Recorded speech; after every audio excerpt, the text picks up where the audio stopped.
The Samsung Galaxy S24 is a great choice for Android fans with exceptional battery life, top-notch performance, and a sleek design that can stand up to some abuse. It's got almost enough features to be called Ultra, instead packed into a smaller phone that's easy to pocket and use one-handed.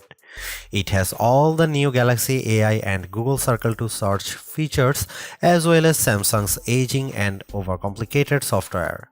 The cameras aren't as great as some competitors in this range, but it has more zoom than the iPhone 15 and Samsung gives you plenty of cool shooting modes to make your pics look great.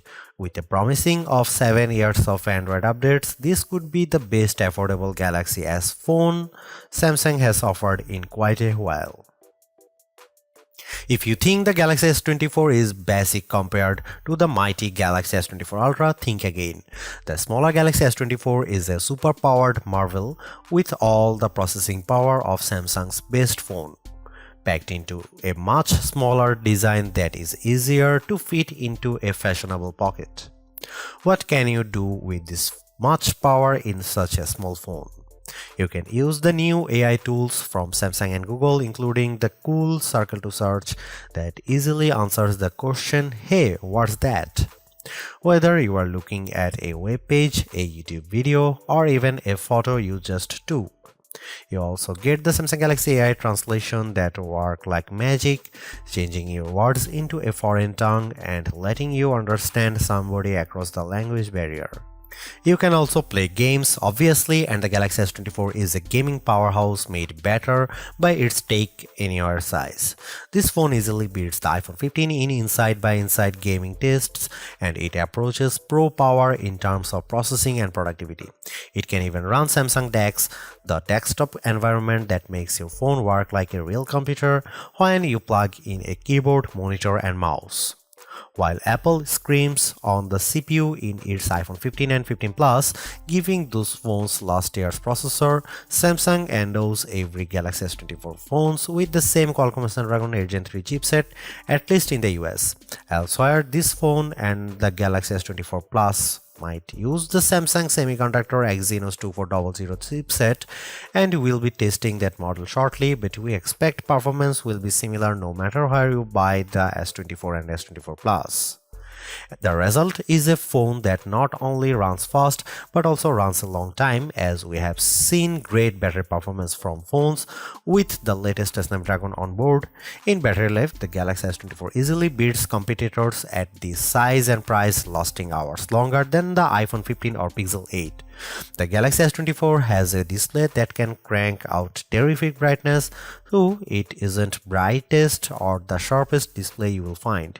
I had no complaints, even though I need to wear my reading glasses to read fine print at the highest resolution setting on the Galaxy S24. The display looks brilliant no matter how bright or dim it was set. For cameras, the Galaxy S24 can't compete with the Galaxy S24 Ultra, a phone that costs $500 more in the US, but it has the specs and features to take on the latest Pixel, and iPhone 15 fans should be jealous of the real 3x zoom lens that the Galaxy offers. There is no optical zoom on the iPhone 15, and once again Samsung wins with versatility, if not pure image quality. Samsung needs to prune its features and simplify, especially if it wants to win over iPhone fans someday. The iPhone 15 doesn't make you dig through 3 layers of settings to find the coolest new features. It just works. Samsung needs to just work a lot more on its software because the Galaxy gets harder to use every year. Soon it will be too far gone. If you want more battery life, more versatility, and some seriously powerful productivity features, the Samsung Galaxy S24 is the right choice. If you don't care about all the extras and just want a phone that nails the basics, there are simpler and more elegant options available from Apple and Google, but Samsung gives you a sense of the possibilities that are coming in the future. You just have to drag the phone out of the past to find it. The Galaxy S24 is priced as expected and it's a bit less expensive in the UK than last year's phone. You still get the same 128GB of storage except in Australia where Samsung starts this phone at 256GB and offers a higher capacity 512GB model. The extra storage is worth buying since the cameras on the S24 are good enough that you could fill it up with photos and videos. Samsung always seems to have deals available for Galaxy S phones, whether that's doubling the storage for free or offering a bonus on your trade. In the US, Samsung will give you at least $100 for any phone you trade, which effectively knocks the price to $699 for almost everybody.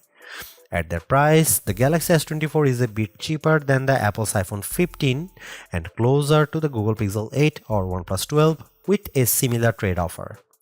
Unless you are a serious camera hound or you want a much bigger display, there is no reason to spring for the Galaxy S24 Ultra instead. It's a massive price jump that doesn't equate to a big performance boost. Sure, the Ultra is a bigger phone with a bigger battery inside, so it lasts a bit longer, but otherwise performance is very similar when you are playing games or running intense apps like Adobe Lightroom or photo editing. The Galaxy S24 is a great value compared to the competition at this price.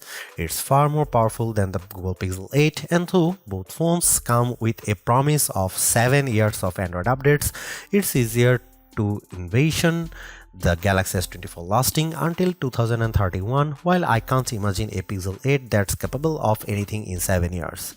Compared to the iPhone 15, you certainly get a lot more with the Galaxy S24, including a real zoom lens and a much bigger battery, but the experience is entirely different. Apple phones work best when you know more people with Apple phones, so if all of your friends are on iPhone, it may be worth getting a phone with iOS 17 so you can name drop and blue bubble all you like. Apple phones also tend to hold their value better than Android phones, though that gap is closing every year. The Galaxy S24 may be the base model of the family, but it's no slouch in the terms of specs. It has the same Snapdragon 8 Gen 3 processor that makes the Galaxy S24 Ultra blazing fast, and it has more camera option and a bigger battery than a comparable iPhone 15. The display is also better than other phone size. It's brighter than even the Pixel 8 with better color accuracy as well. The Samsung pendulum sways back and forth between copying Apple and striking out on its own. This year, the Galaxy S24 is much closer to the iPhone 15 design than it has been in many years, while the S24 Ultra looks just a bit more unique. It's the curve at the corners of the display that really bring home the similarity. The Galaxy S24, like an iPhone, is well rounded at the corners, while the S24 Ultra is all right angles. This is not a terrible thing, it just isn't very unique. At least Samsung has some nice colors this year. My review unit came in the cobalt violet color, which is very pretty but a little sad, like the stormy purple Apple once used on its iPhone. More vibrant are the sandstone orange and amber yellow options. I wish they were a bit more saturated and prime, but they do look natural with a nice matte finish and texture to the back glass. The glass is unfortunately Gorilla Glass Victus 2, which was the best of the best last year, but now we have seen Gorilla Armor on the Galaxy S24 Ultra and it's hard to settle for less. My Galaxy S24 review unit already has a scratch on the back glass and I don't have a case for this phone yet. Gorilla Armor is more scratch resistant and Samsung has done a great job reducing reflections and glare, but only on the Ultra model. Samsung still does a great job keeping its phones thin and light.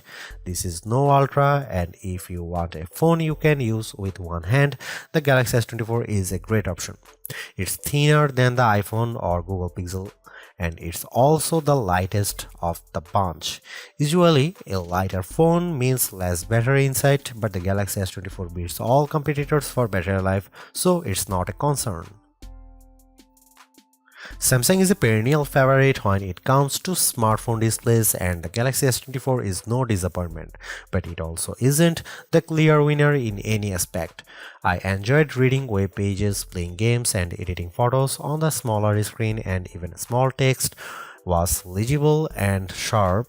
The screen was also plenty bright, even in outdoor sunlight, taking photos with the camera. Samsung is not giving us the sharpest display with the Galaxy S24, and it's odd for the company to fall behind a bit. The Google Pixel 8 and iPhone 15 both have a higher pixel density, making them technically sharper, though you might not notice the difference. The Galaxy S24 can get brighter than both of those phones, but OnePlus is pulling some 4500 nit magic out of its hat with the similarly priced OnePlus 12, so Samsung isn't the resounding brightness winner. Overall, I had no complaints about the display unless I'm truly nitpicking.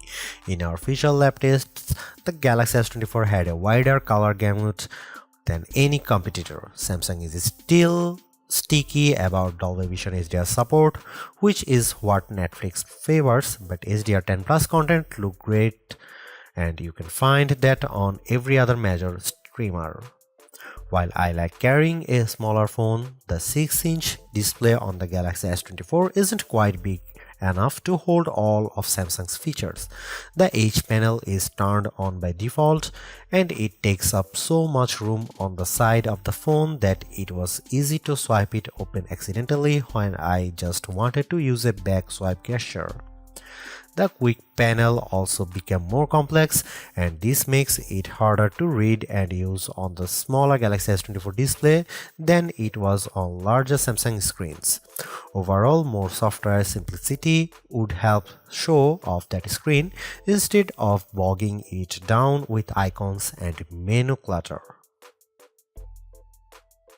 The good news about software on the Galaxy S24 is that it can do just about everything the Galaxy S24 Ultra can do, short of using the S Pen. The bad news is that it can do everything the Galaxy S24 Ultra can do and no less.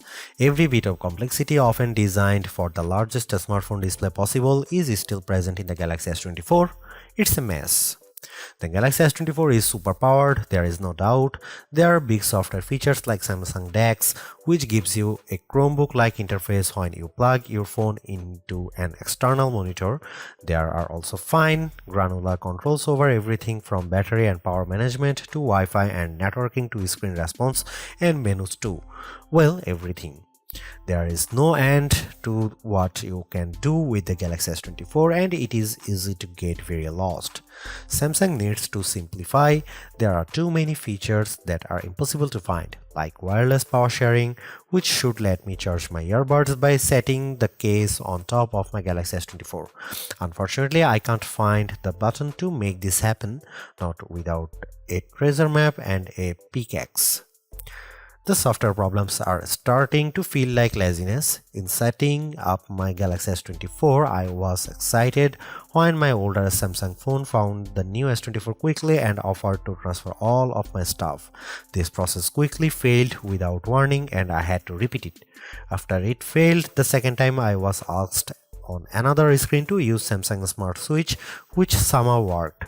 Why not just start there? The first time I turned on the Galaxy S24, I needed to update a ton of apps in the Google Play Store, and the updates failed, then disappeared. I opened the Galaxy App Store and found a slew of updates there as well, even though there was no notification. My Galaxy was suddenly downloading strange Samsung software, including a blockchain manager. I don't use anything blockchain at all. Then there are all the apps. There are too many apps from Samsung, too many apps from Google, and somehow even Microsoft gets its own folder. On a Samsung phone running a Google operating system? Good job, Microsoft. I hope it got what it paid for. All of this just feels lazy or cynical or both. It doesn't feel like Samsung has my best interest at heart from the moment I started using the Galaxy S24. It feels like the software is pushing me to do more, to buy more, and use more. I just want simplicity. I just want it to work. Sure, the Galaxy S24 Ultra is our top camera phone, but that doesn't mean the Galaxy S24 is a slouch. Most of the great work Samsung has done improving its image processing carries through here. Photos I shot with the Galaxy S24 look better, more natural than photos taken with either the Galaxy S23 or my iPhone 15.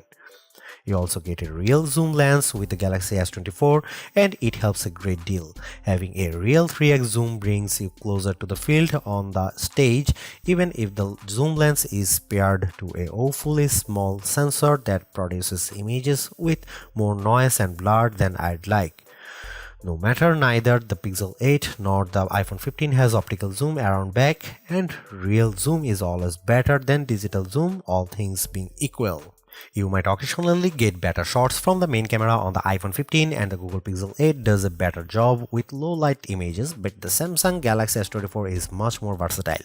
I actually find Samsung's different camera modes like the food mode or the dual camera video recording mode to be fun and useful. My baked goods look detectable when I shoot them with the Galaxy, and the dual cameras video is great for reaction shots with my kiddo.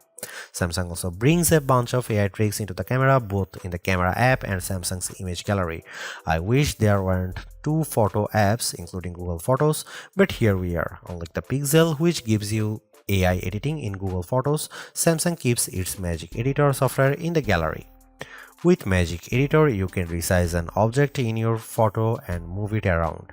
You can erase the background entirely and replace it with something new. The phone will use AI to figure out what's happening in the foreground and match the new background appropriately. There is also a tool that adds more background to an image if you rotate it and end up with blank space. In practice, these are surprisingly useful. I like erasing spectators in the way when I am trying to see my kid on the field. The generative AI did a nice job without a heavy hand, and the results usually looked natural enough. I hope Samsung doesn't go too much further into creating fake imagery, but the Galaxy S24 will affix a watermark to images that have been edited using AI. Here you can see some camera samples.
Don't let the smaller size of the Galaxy S24 fool you. Samsung has given this phone the same powerful Snapdragon 8 Gen 3 for Galaxy processor found in the Galaxy S24 Ultra.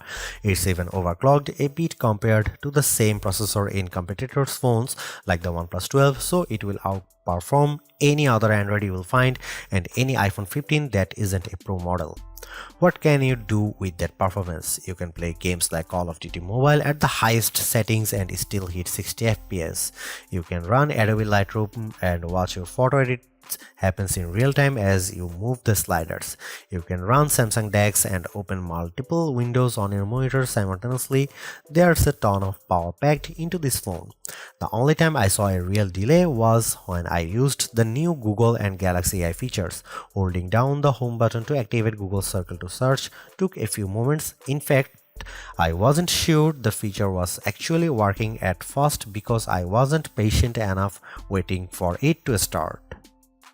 Using Samsung's Galaxy AI features caused a similar delay. When I asked the keyboard to rewrite my text messages, there was a long pause. When I recorded a speech using the voice recorder, it could not transcribe on the fly like my Pixel 8 can, and there was a longer delay when I asked for a summary. It's too bad that Samsung has a performance leader that can beat a comparable iPhone, but the new AI features are the only thing that slows it down. It's unclear if this will get any faster with software updates, as the AI features are a mix of cloud services and on-device processing. There are bottlenecks with both. The Galaxy S24 Ultra technically outperformed the Galaxy S24, likely due to the extra RAM on board. The Galaxy S24 only ships with 8GB of RAM installed, while the S24 Ultra comes with 12GB. In practice, it was hard to see a differences unless I held the phones side by side, and then I noticed the Galaxy S24 Ultra finishing some tasks just a bit faster. The Galaxy S24 was still able to open multiple apps at once and handle gaming at the highest graphics levels, so I had no complaints about its performance. The Galaxy S24 has a battery that is only slightly larger than last year's Galaxy S23, but battery life has seen a significant improvement, giving me hours more active screen time and lasting a full day with little trouble. On a normal day of use, the Galaxy S24 lasted until bedtime with no trouble. On a day of heavy gaming and photography, I still lasted the evening with a quick top-up while I was making dinner. I wish the Galaxy S24 would charge faster, as things haven't improved since last year. I was able to get the battery to just over 50% in 30 minutes, just like with my iPhone 15. The Pixel 8 charges a bit faster, but cool phones like the OnePlus 12 can charge at extreme speeds and fill the battery completely in a half hour. There are plenty of adaptive modes to help you save battery life, but good luck finding them in Samsung's terrible settings menu. You can just trust that the phone will do a good job like I did, and occasionally turn on power saving from the quick settings panel, which will work nicely. Should you buy the Galaxy S24? You should buy the Galaxy S24 if you want a pocketable powerhouse phone. The Galaxy S24 is the most powerful phone you will find at the size and this price. Samsung didn't skimp on its smaller models' power like Apple does. Many of Samsung's best Galaxy S24 features are made for work users, like Samsung DeX, which lets you run your phone as a full desktop computer to get real work done. Other phones in the price range don't give you the camera versatility of the Galaxy S24, which includes a real 3x optical zoom that outmatches the Pixel 8 and iPhone 15. Don't buy this Galaxy S24 if you want a phone that is simple to use. The Galaxy S24 is powerful and capable, but there is nothing simple about this phone. It is packed with features and many are turned by default, so there is a steep learning curve. All of your friends have an iPhone, then don't buy it. There are a lot of sharing features between iPhone users that make Apple's phone great, and it's worth considering if you don't want to be left out of the next name drop. If you are considering the S24 instead of the Galaxy S24 Ultra, let's be clear that the Ultra is the clear winner for cameras, battery life, and the performance, and that's before we take out the span. Even though the Galaxy S24 is the baby of the S24 lineup, it is still packed with power. If the larger sizes of the S24 Plus and S24 Ultra don't appeal to you, but you don't want to miss out on the latest and greatest that Samsung has to offer, then the S24 is still a good buy. Galaxy AI is one of the big selling points of the entire lineup, and though I wouldn't quite say it's the reason to upgrade, some of the AI features do come in handy. I am mostly referring to Circle to Search and the generative photo editing tools, but the live translate and interpreter features will also be handy in a specific situation. And while the camera hardware hasn't changed, the software behind the image processing has definitely been fine-tuned. It's better now, in my opinion, with less burned into your retinas, vividness, and more realistic hues. There is also a lot to like about the new Snapdragon 8 Gen 3 for Galaxy chip, especially power efficiency. Even though the S24 only has a 4000 mAh cell, it has great battery life, all things considered. Plus, the performance with Android 14 and One UI 6.1 is fast, snappy, and responsive enough for pretty much anything you throw at it. If you are due for an upgrade this year, the Galaxy S24 is a good phone on your shopping list. It's not a must-have upgrade if you already have a Galaxy S23, but if you are upgrading from an older model, there is a lot to like here. Thanks for watching, see you in the next one.